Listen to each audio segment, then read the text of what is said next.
Hello students, I hope you would all be fine. Today we are going to discuss a critical analysis on William Golding's Lord of the Flies. So let's discuss. When viewing the atrocities of today's world on television, it means when viewing the current scenario of the world,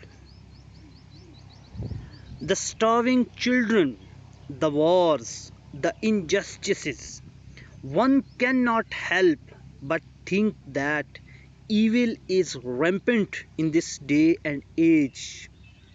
The chaotic scenario can be seen around us. People in society must be aware that evil is not an external force embodied in a society but resides within each person. Man has both good qualities and faults, as we have discussed in the previous lectures. He must come to control these faults in order to be a good person. In the novel Lord of the Flies, William Golding deals with this same evil which exists in all of his characters. With his mastery of such literary tools as structure, syntax, diction, point of view, and presentation of character, Golding allows the reader to easily relate to their relate to his characters and explore the novel's main theme that within a person there are forces of good and evil which must be controlled. Golding novel has a remarkably complete and solid structure. With the exception of Rolf's Dream, Golding novel follows chronological order. It begins with the boy's arrival on the island. Through the chapters 1 to 4, the tension rises between Jack and Ralph, the two leaders. The crisis is reached in chapter 5, Beast from Water, when Simon comes face to face with the personification of evil, the Lord of the Flies. The tension mounts continually as the story unfolds, for the structure and technique of Lord of the Flies is one of revelation. The climax is reached shortly after the shattering of the conch and Piggy's death, when the boys attempt to kill Rolf. After this, the story quickly comes to an end with the arrival of the naval officer.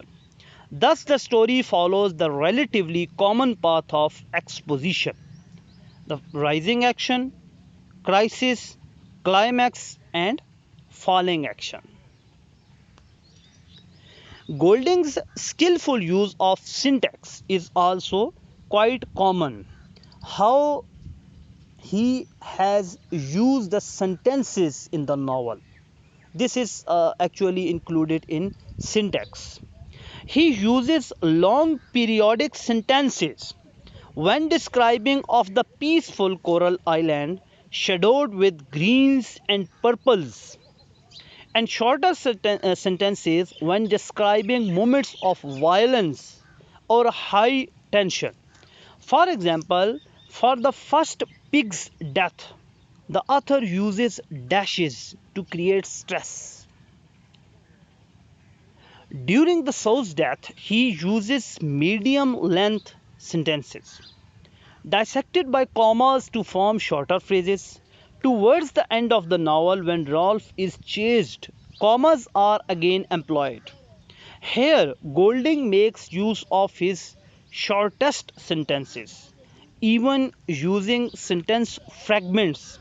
He also uses shorter paragraphs. This particular use of syntax creates much tension. So, this is the apparent representation of sentences in the novel Lord of the Flies by William Golding. Golding also creates tension with the use of specific words. Specific words.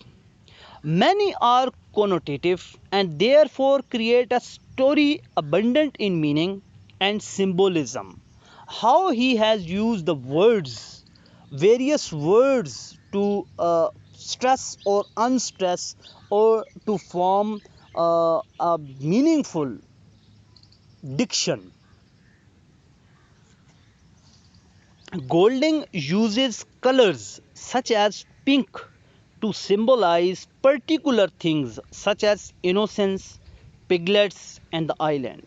The word yellow makes the reader think of the sun, enlightenment, and Rolf. The words black and red bring to mind evil, blood, and Jack.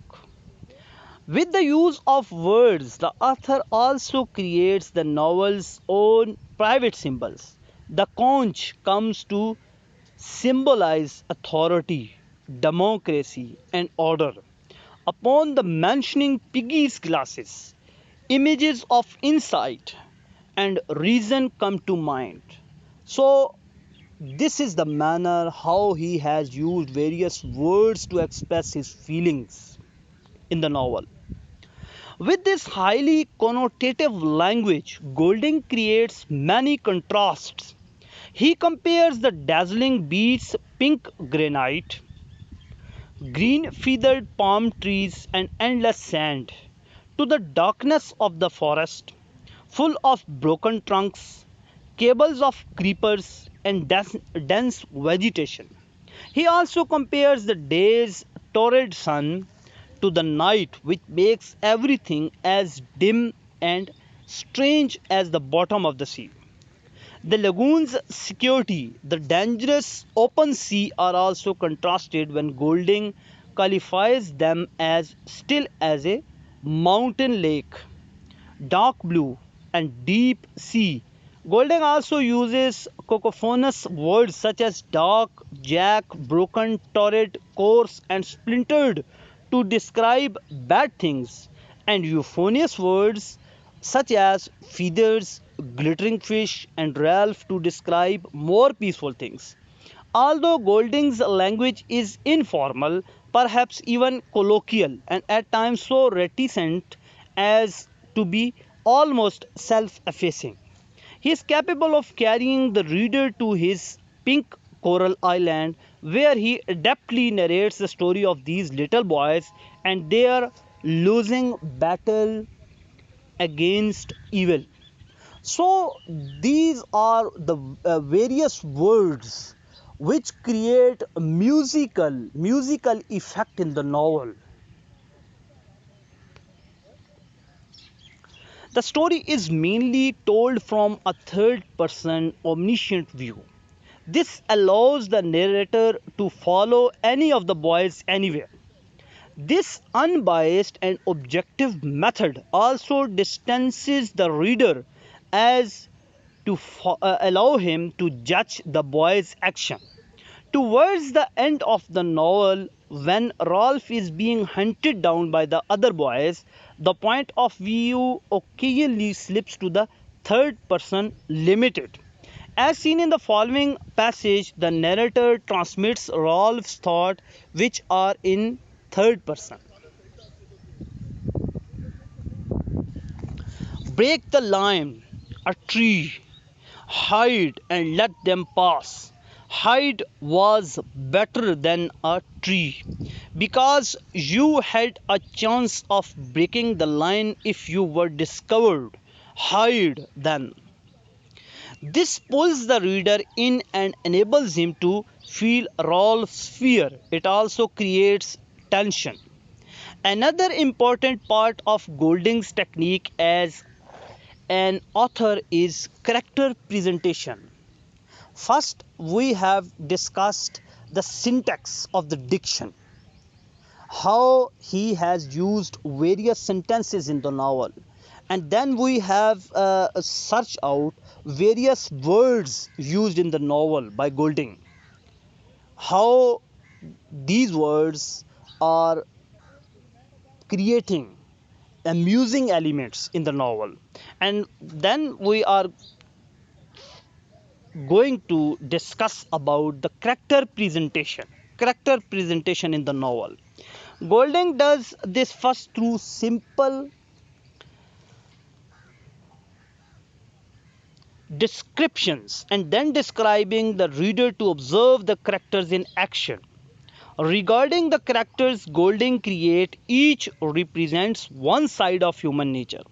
Ralph stands for common sense, Jack for power and love of destruction, Roger of the desire to torture, Piggy for intellectualism and maturity, Simon for piety, and Samnarek stand for the desire to please and crowd mentality. All these characteristics are part of human nature and must be controlled.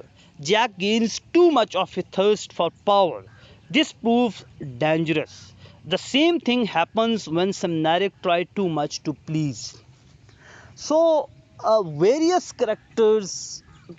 characteristics are represented through various characters.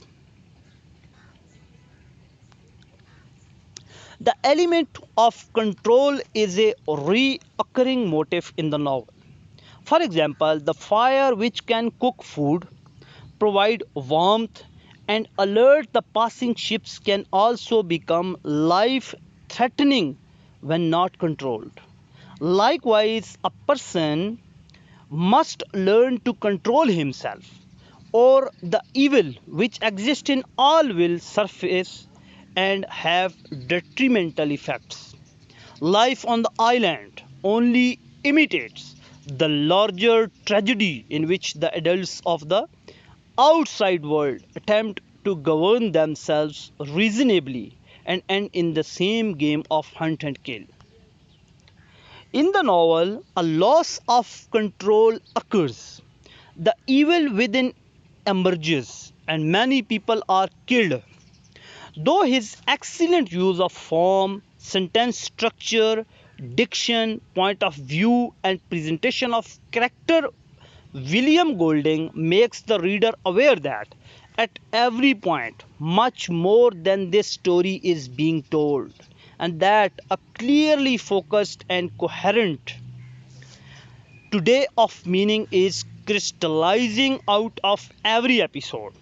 Lord of the Flies enables the reader to comprehend that the devil rises not out of pirates and cannibals and such alien creatures, but out of darkness of man's heart.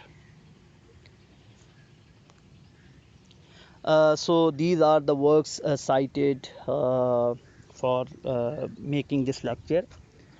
Students, if you have any question or a query about the critical analysis of the Lord of the Flies, so do ask me. Thank you.